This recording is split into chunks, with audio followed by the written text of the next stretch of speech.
সাংবাদিকরা ফোন করছিল, মানে জিজ্ঞেস করছিলেন যে আপনারা দখলদারদের বিরুদ্ধে কি করবেন। আমি উত্তরটা আপনি দিয়েছেন। দখলদার মানে সে কোনো তার লিগালিটি নাই, সে তো আসলে সে জমির মালিক না। সে যেহেতু দখলদার, তাহলে সে যেই হোক তাকে উচ্ছেদ করতে আইনে কোনো বাধা নাই। সুতরাং সেই কাজটি আমরা করতে চাই।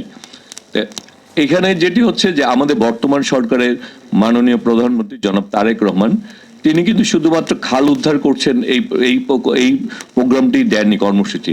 তিনি বলেছেন নদী এবং খাল। আমরা এই সরকার নদী এবং খাল পুনরুদ্ধার করতে চায়, সেটি শুধু কোনো রাজনৈতিক কর্মসূচির মধ্যে সীমাবদ্ধ রাখতে চায় না, সেটিকে বাস্তবায়ন করতে চায়।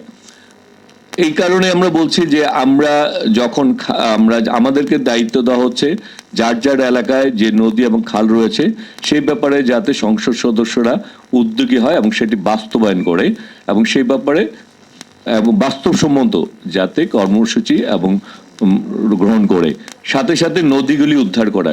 তার উদ্দেশ্য কিন্তু একটাই, আমরা যদি আমাদের দেশের অভ্যন্তরে আমাদের নদী খালগুলিকে আমরা যদি পুনরুদ্ধার করতে পারি, তাড়াতাড়ি যদি পানি প্রবাহ আমরা সচল করতে পারি, তাহলে আমরা আমাদের দেশের ভিতরে আমাদের যে কাজটি করা দরকার সেটি করলাম, এবং সেই কাজটি যদি করতে পারি, এবং তখনই আন্তর্জাতিকভাবে আমরা যে পানিটিকে পাওয়ার প্রাপ্য পানিটুকু পাবো সেটিকে সংরক্ষণ করে ধরে রাখার ব্যবস্থাটা কিন্তু আমাদের আগে করতে হবে। আর সেই ব্যবস্থাটা যদি করতে আমরা ব্যর্থ হই, তাহলে আমাদেরকে সময়ে অসময়ে তারা যেভাবে আমাদের পানি দিবে, সেটি কিন্তু আমাদের দেখা যাবে যে বন্যা, আমাদের ধরনের বিভিন্ন প্রাকৃতিক দুর্যোগের সৃষ্টি করতে পারে। সেই কারণে আমাদের সরকার প্রথমে আমরা আমাদের দেশের অভ্যন্তরে যে নদী খালগুলি রয়েছে সেগুলি পুনরুদ্ধার করে পানি প্রবাহটাকে আমাদেরকে বাস্তবায়ন করতে চাই। সাথে সাথে আমাদের এই সরকার আন্তর্জাতিকভাবে আমাদের প্রাপ্যটুকু আজকে আমাদের আদায় করার জন্য সেখানে সেই কাজটুকু করতে চাই।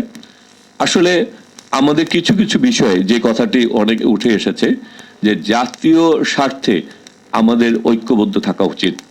সেখানে দলমত নির্বিশেষে আমরা আমাদের জাতিকে বাঁচানোর জন্য আমাদের ভবিষ্যৎ প্রজন্মের বাংলাদেশ যে অনেক রক্তের বিনিময়ে অর্জিত আমাদের এই বাংলাদেশ, আমাদের এই ভূখণ্ড, আমাদের এই লাল সবুজের পতাকা, সেটিকে যদি আমরা অক্ষুণ্ণ রাখতে চাই, তাহলে আমাদের জাতীয় স্বার্থেই আমাদেরকে ঐক্যবদ্ধ থাকা উচিত।